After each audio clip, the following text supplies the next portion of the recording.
Olá meninas, tudo bem com vocês? Iniciamos mais um mês, primeira aula de outubro, vamos falar sobre o Outubro Rosa e a aula de hoje vamos falar sobre o mês de prevenção ao câncer de mama. E quem vai falar sobre isso é a doutora Isabela Lozano. Aproveitem a aula!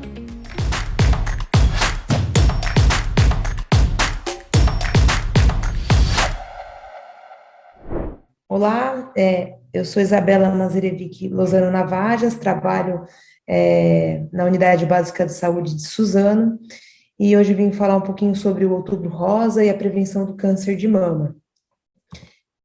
Um pouquinho sobre a minha graduação, né? Sou formada na Faculdade de Mogi das Cruzes, fiz minha residência médica em ginecologia e obstetrícia no Hospital Vila Nova Cachoeirinha, em São Paulo, e me especializei em medicina fetal pelo Hospital das Clínicas, né, que é uma das minhas grandes paixões, a parte da fetal. Diariamente, no posto de saúde, eu lido com, né, pacientes que chegam para fazer os exames preventivos, né, então acho que a maior parte da minha rotina é na unidade básica de saúde e no serviço público atualmente. Falar sobre o Outubro Rosa no mês é tão importante, né, o pessoal parece que já está até cansado de ouvir, mas é sempre importante reforçar e compartilhar essas informações, na ideia de que a gente vai espalhando como se fosse uma sementinha para que todo mundo fique sabendo, né, e conscientizando o maior número de pessoas, conscientizando sobre diagnóstico, sobre tratamento.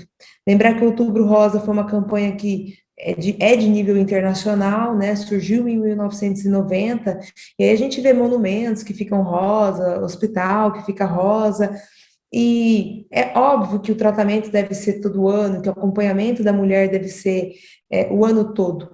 Porém, nesse mês, a gente tenta aumentar aí e trazer aquelas mulheres que têm medo de vir na unidade, que têm medo de às vezes, fazer um exame ou esquecem, né? Vão deixando passar. O câncer de mama, ele é a neoplasia mais incidente. Então, quando a gente retira o câncer de pele não melanoma, ele é o mais incidente e ele é o que tem a maior causa de mortalidade nas mulheres. Também acomete homens, porém a incidência no homem é muito baixa no total de casos da doença. Aqui eu deixei a incidência do câncer de mama em mulheres no Brasil em 2020, e a gente tem um número de casos novos de 66.280, que é uma alta incidência.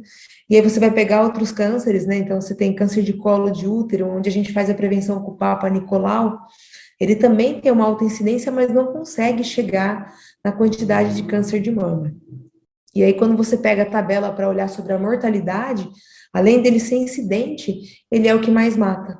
Então, isso aqui deixa comprovada a importância da gente bater na tecla sobre a prevenção e falar, e insistir, e principalmente ter um mês só para falar sobre isso. Nesses últimos 2 anos, a gente teve que enfrentar essa parte da pandemia, né, do Covid, e até agora a gente vem sofrendo as consequências disso.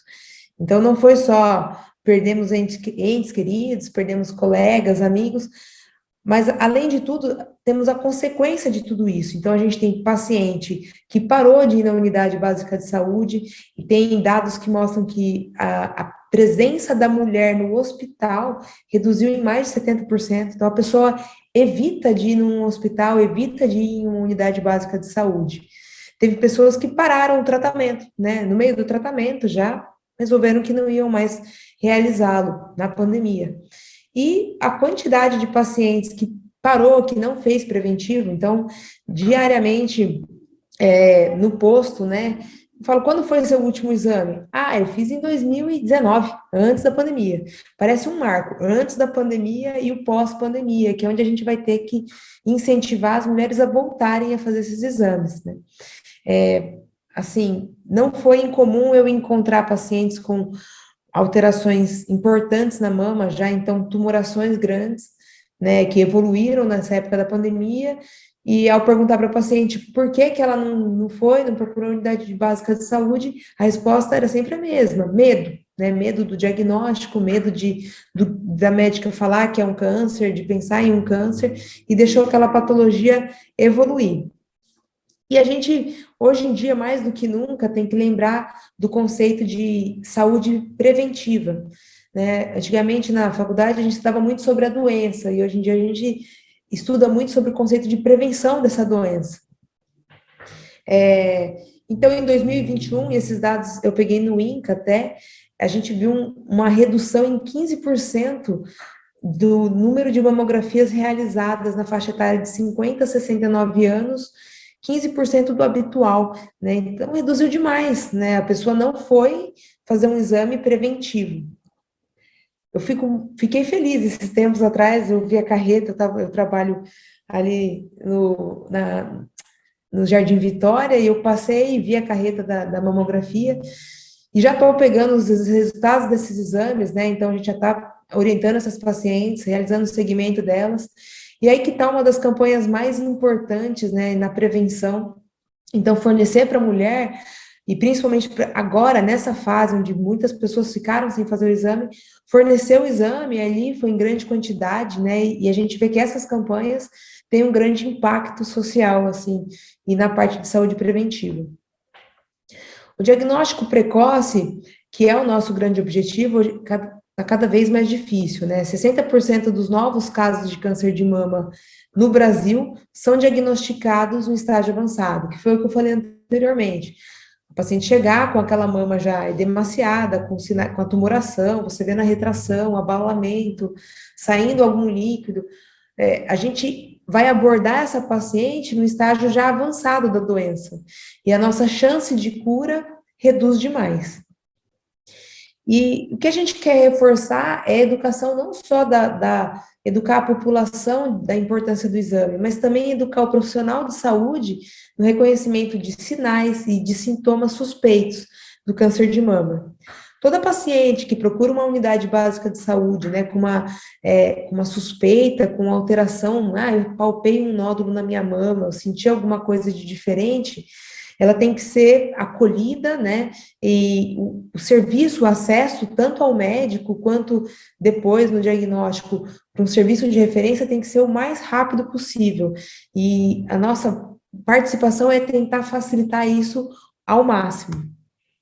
Então, aqui eu deixei para lembrar, né, bater na tecla mesmo, qualquer nódulo de mama em mulher maior de 50 anos tem que ser investigado. Nódulos de mama em mulheres acima de 30 anos, que persistem mais de um ciclo menstrual também. Então, não é incomum a paciente palpar a mama, mas está naquele período da menstruação dela, e aí fica difícil a palpação, não é o melhor momento, ela acaba achando que está sentindo alguma coisa, né? É óbvio que a mulher tem que palpar a mama quando ela bem entender e quiser, mas quando a gente vê um nódulo que persiste, mesmo numa paciente jovem, sugere que se faça a investigação. Se esse nódulo tiver uma consistência endurecida, se for um nódulo fixo, ou que a mulher vê ele crescendo de tamanho, assim, num curto período de tempo, também deve ser investigado, e é independente da idade da mulher. Se de repente tiver uma descarga papilar, se for sanguinolenta, e um dos lados da mama, também é uma alteração importante. Lesões eczematosas, ou seja, lesões que levam coceira na mama e que tentou um tratamento, né? Já passei no pronto-socorro, a médica passou um antimicótico, geralmente, não melhorou, né? Tomei um antibiótico, não melhorou, tem que ser investigado. Em homens, a nossa preocupação é o aparecimento acima de 50 anos de alguma tumoração palpável, deve ser investigado também. Outra alteração que a gente encontra é o aparecimento de linfonodos nas axilas. Então, sempre que a gente faz o exame, a avaliação mamária, uma parte da abordagem é a palpação da axila na procura desses linfonodos. E a presença deles deve levar algo para a gente investigar. O aumento progressivo da mama, ou edema, né? Ou é bem característica esse aspecto de casca de laranja na mama. A retração da mama, isso também é bem importante, ou a inversão aí do mamilo, né, da mudança do formato.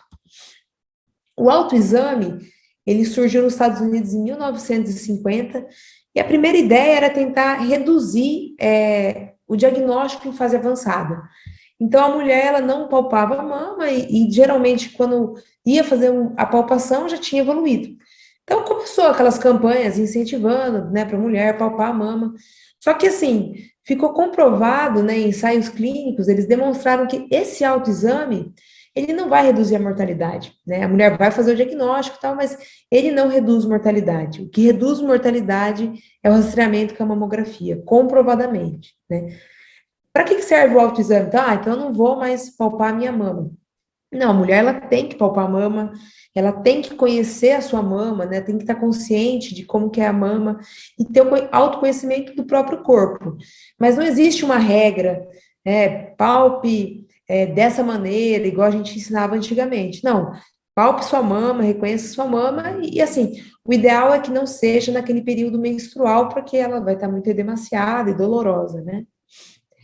Bom, então sempre que a mulher quiser, tiver vontade, palpe a mama, sempre que ela se sentir confortável, e a técnica do autoexame, ela não é uma técnica rigorosa, faça dessa maneira, é da maneira que ela se sentir mais à vontade.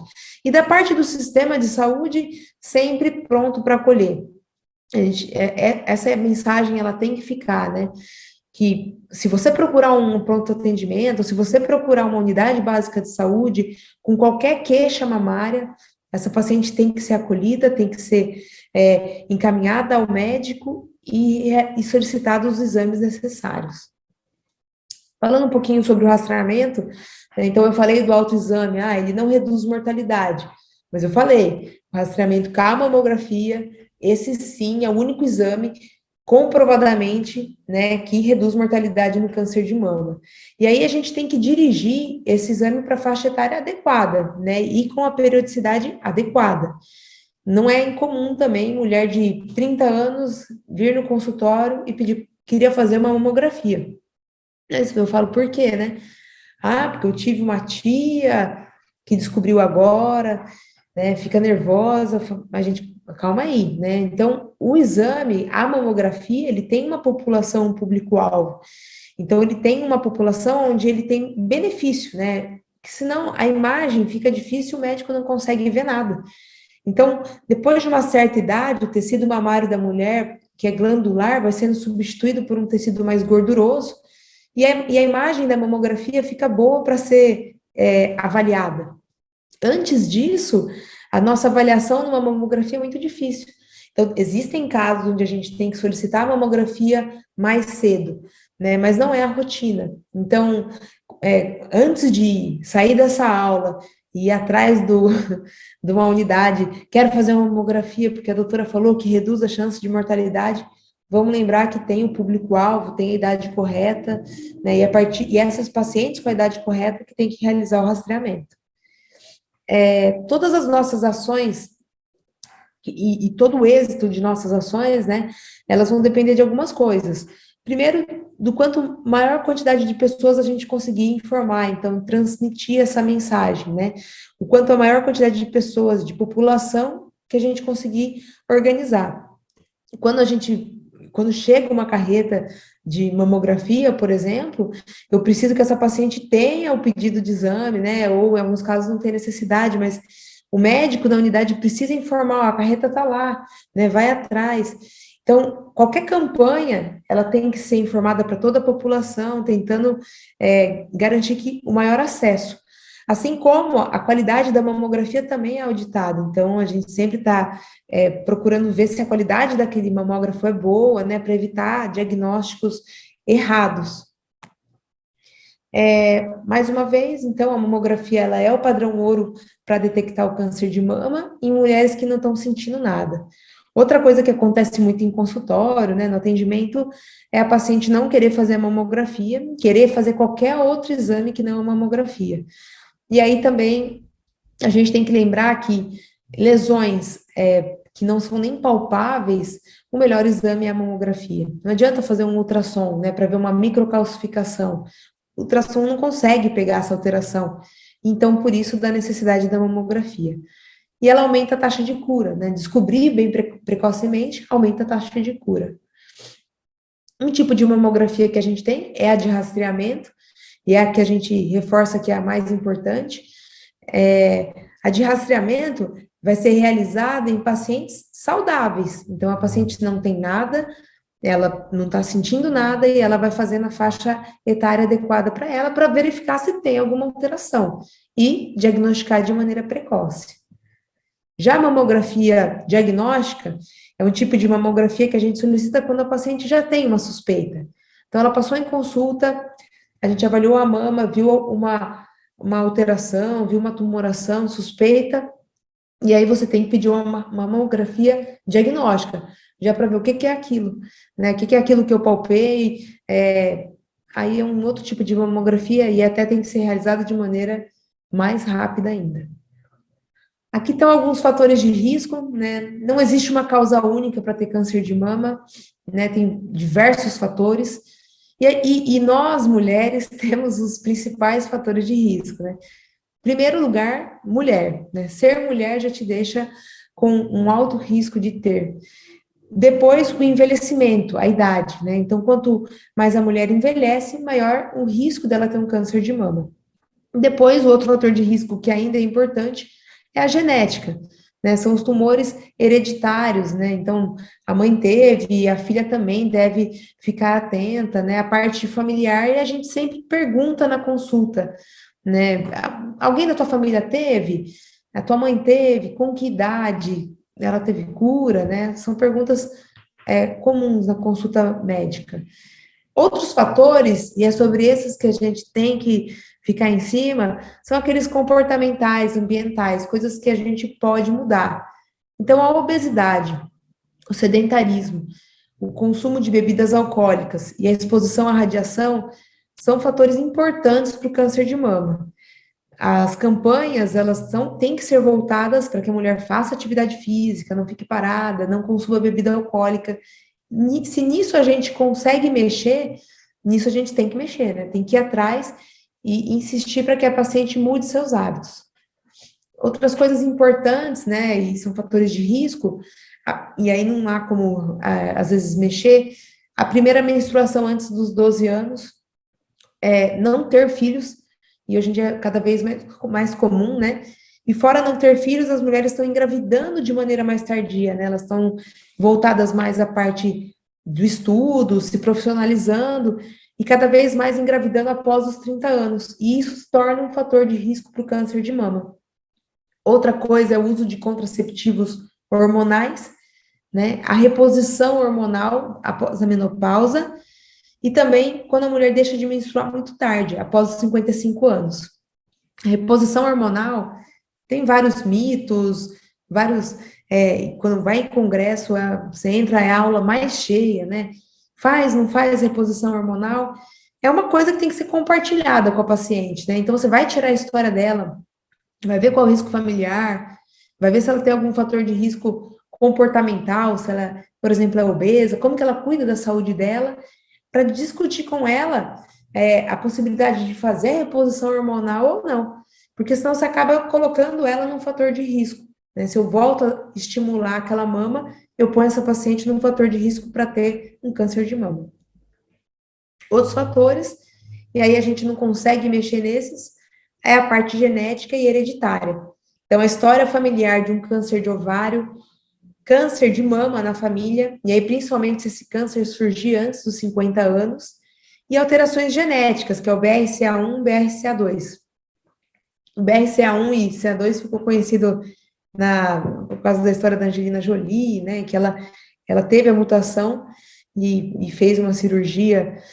Assim, hoje em dia, a gente vai pesquisar a mutação genética, essa alteração genética naquela paciente muito jovem, né? Então, uma paciente de 30, 40 anos que desenvolve um câncer de mama, ela vai para um centro de referência e geralmente é pesquisada a alteração genética e a família também já é informada para que pesquise e fique atenta, mas não é tão usual para a gente, né? E aí, é possível a gente reduzir, então? É possível, né? Sempre incentivando a prática de atividade física, uma boa alimentação de maneira saudável, tentar manter o corpo num peso adequado, né? Sempre orientar a evitar o consumo de bebida alcoólica. E uma coisa bem importante, né? E agora, ainda mais que a gente falou bastante no mês de agosto, amamentar. Aquela mulher que amamenta, ela protege a mama termina de se desenvolver. Então, tá aí mais uma coisa importante que tem mulher que fala, não, amamentar é difícil, Quando você estimula a paciente, fala da importância da amamentação e de todos os benefícios, tá aí mais um. A mulher que amamenta, ela reduz o risco do câncer de mama. Aqui, para reforçar os sinais e os sintomas, então, se você palpar, e aí tem uma tarefa de casa para todo mundo, né? Palpe a sua mama, né? Escolha ali no banho ou em frente ao espelho, palpe a mama, reconheça seu corpo. Se você palpar um caroço ou um nódulo, e principalmente se ele for fixo e endurecido, vá procurar uma ajuda médica, né? Se vê uma alteração na pele, né? Observar ela mais avermelhada, ver alguma retração, ela fica parecida com uma casca de laranja mesmo, o nome, o termo coincide mesmo. Vê alguma alteração no mamilo, né, no bico, uma inversão dele, tem que procurar ajuda.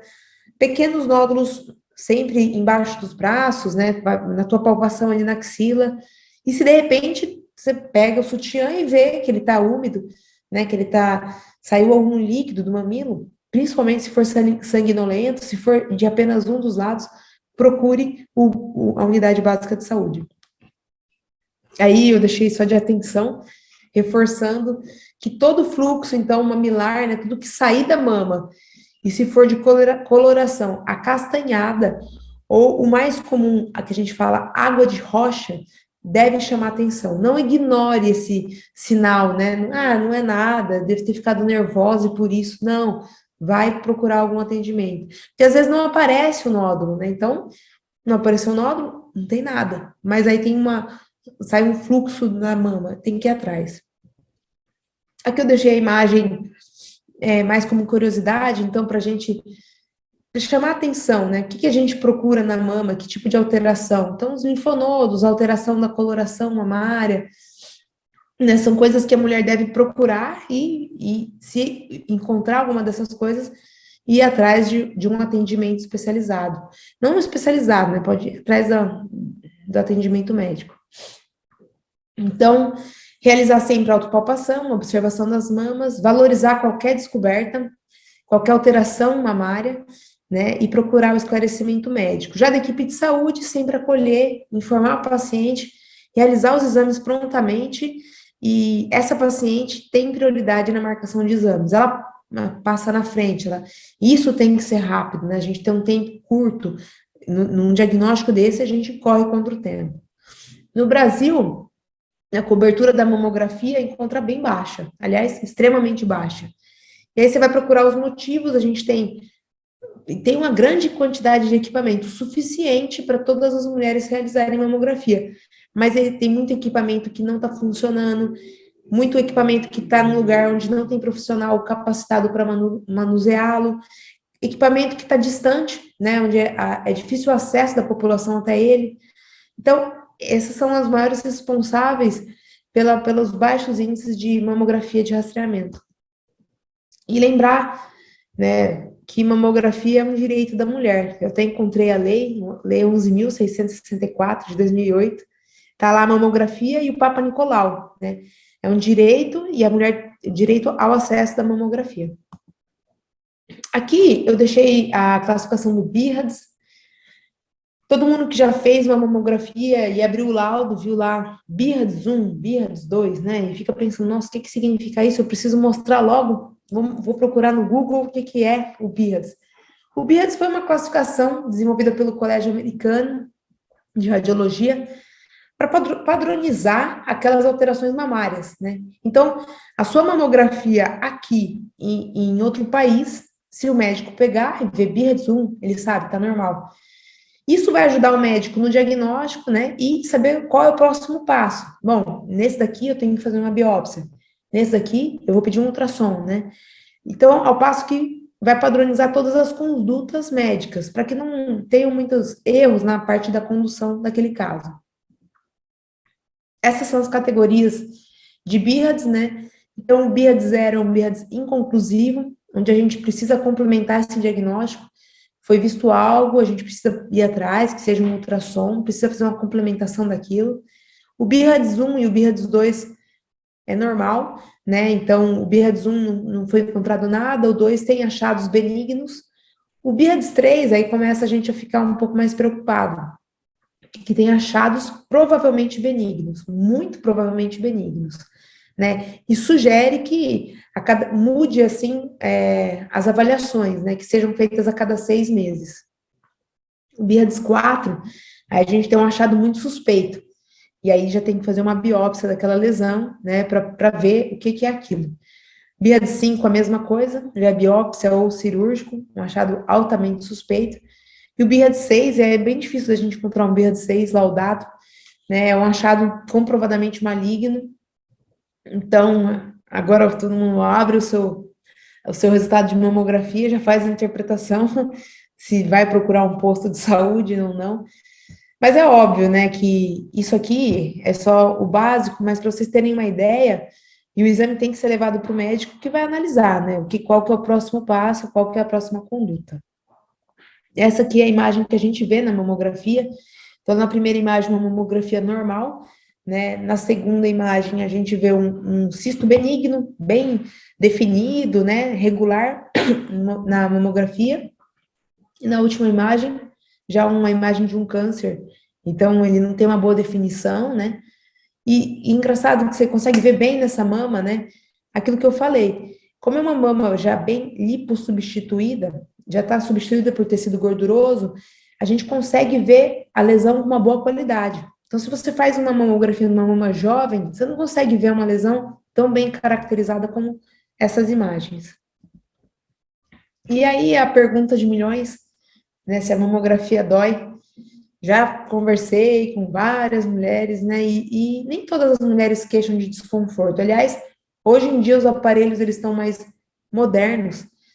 Não vou dizer que é bom, né, bom, igual quando eu vou colher Papa Nicolau, tá tudo bem, foi muito ruim, é bom, não é, né? Mas faz parte do nosso autocuidado, né? A mamografia é a mesma coisa. Tudo depende de como a mulher vai fazer esse exame, né? Do esclarecimento que ela tem sobre o exame, do medo que ela tem sobre o exame. Então, se ela vai muito tensa, se lá na hora do exame a tratativa com ela não é tão carinhosa, isso tudo deixa ela mais nervosa e às vezes pode fazer com que esse exame seja o pior exame da vida dela e que ela nunca mais queira voltar a realizar. Então, até nesses locais onde o exame é feito, as pessoas elas têm que ser bem orientadas para o jeito que vai tratar essa paciente, né? Para que ela seja bem acolhida e não passe tanto nervoso e volte a realizar o exame. Porque um problema que a gente tem é a paciente não voltar e não fazer mais o exame. Aqui, quando ela deve ser realizada, tem vários protocolos, então você vai encontrar protocolo do Ministério da Saúde, protocolo da Sociedade Brasileira de Mastologia, né? O Ministério da Saúde, ele vai para um diagnóstico um pouco mais tardio, né, onde a mamografia é realizada após os 50, e a Sociedade Brasileira de Mastologia, ela tem outros padrões. Então, dos 35 aos 40 anos, faz uma mamografia basal, né, que é para você levar ela em comparação com os próximos anos. Dos 40 aos 50 anos também faz a mamografia anual, ou pelo menos a cada 2 anos. E após os 50 anos, aí a mamografia anual. Eu pus mais uma vez a recomendação da Sociedade Brasileira de Mastologia, que é a que eu sigo, né? Então, a partir dos 40 anos, mamografia todo ano. 25% das mulheres brasileiras que terão câncer de mama estão nessa faixa etária, e é por isso que a gente começa a pedir com 40 anos. 1/4, então, das mulheres vão ter câncer de mama a partir dos 40 anos, e não a partir dos 50, né? Então, por isso da recomendação de realizar mamografia a partir dos 40 anos. Aqui eu deixei só para vocês saberem um outro tipo de exame, que é complementar, que é o ultrassom, né? É solicitado quando a gente tem algum achado na mamografia que quer esclarecer melhor. Ele faz muito bem o diagnóstico diferencial entre nódulo e cisto. E cisto, sempre lembrar, é benigno, né? Cisto não tem risco de câncer de mama. Então, pegou o diagnóstico seu, pegou sua mamografia, o seu ultrassom, viu um cisto, você fica preocupado, né? Passa no médico, vai ser avaliado, vai ver a característica dele, mas não vai virar câncer, tá? Um outro exame que está na moda agora é a ressonância de mama, e ela não substitui nem a mamografia, nem o ultrassom. É um exame complementar, principalmente utilizado em pacientes que estão fazendo, que já têm um diagnóstico de câncer, ou então que tem uma dúvida grande. Então, tem a indicação correta, não é indicado para rastreamento. Parece na nossa mentalidade, é um exame que não dói, eu entro num tubo, faço uma ressonância e já encontro. Não é bem assim. É óbvio que é o nosso sonho ter um exame de rastreamento que seja indolor, mas a ressonância, por enquanto, não substitui a mamografia. Outra situação que às vezes, a paciente passa é pela biópsia, né? Então, pegou um BIRADS alterado, um BIRADS que indica biópsia, né? Eu preciso elucidar aquele diagnóstico. É feita uma biópsia da mama, da lesão, para tentar esclarecer se aquilo é uma coisa benigna ou é um câncer, né? A maioria das vezes é feito de maneira ambulatorial, com anestesia local, é doloroso, né? Depois a mama fica dolorosa, mas traz para a gente muita resposta sobre o tratamento. Um outro diagnóstico que é chato e é menos comum, graças a Deus, é mais raro, é o câncer de mama durante a gestação, acometer 1 a cada 3 mil mulheres, mas quando você pensa em mulheres com câncer de gestante, é o tipo mais comum, é o de mama. Hoje em dia não se indica o término da gravidez, né? Mas aí você vai avaliar caso a caso. Situação difícil, porque a mama, na gestação, ela se torna túrgida, e não é incomum a gente palpar alguma alteração. E aí você precisa esclarecer melhor, e é um momento difícil para os exames diagnósticos, né? Mas, graças a Deus, é raro e deve ser sempre investigado. Então, na consulta de pré-natal, a mama faz parte da avaliação médica, né? Tem que ser examinada, principalmente se a paciente palpar e sentir alguma coisa. Reforçar sobre as mudanças, lembrar que tudo aquilo que quanto antes a gente iniciar as nossas mudanças comportamentais, né, mudar o estilo de vida, iniciar a prática de exames físicos, mudar a alimentação, comer mais saudável, vai ser melhor. Assim, quanto antes a gente realizar os exames e se tiver que descobrir alguma coisa, descobrir precocemente, é melhor para a mulher. Sempre lembrar da prevenção, do diagnóstico. Essa ideia aqui da aula é reforçar para que o outubro seja um mês que a gente consiga, que todas as mulheres tenham mais acesso à mamografia, mas que a mulher tem que ficar atenta o ano todo, né? Que o nosso engajamento em pedir mamografia, em realizar o autoexame, ele não deve ser só no mês de outubro, ele tem que ser o ano todo, a mulher tem que se cuidar o ano todo. E lembrar que o diagnóstico, ele vai mudar a vida de alguém, né? Não é fácil ficar doente. Eu falo para as pacientes, né, ali no hospital mesmo, tem gente que tem a falsa impressão de que o hospital é um hotel, né, e não é uma estadia de hotel. E a gente nunca deve deixar que a doença vai dizer quanto tempo é único para a gente. Então, sempre aproveitar a vida, né, e realizar os exames para que ter uma vida bem longa e saudável. Bom, era isso. Eu queria agradecer, muito obrigada. Precisando de alguma coisa, só me procurar. Um abraço, um beijo para todos vocês.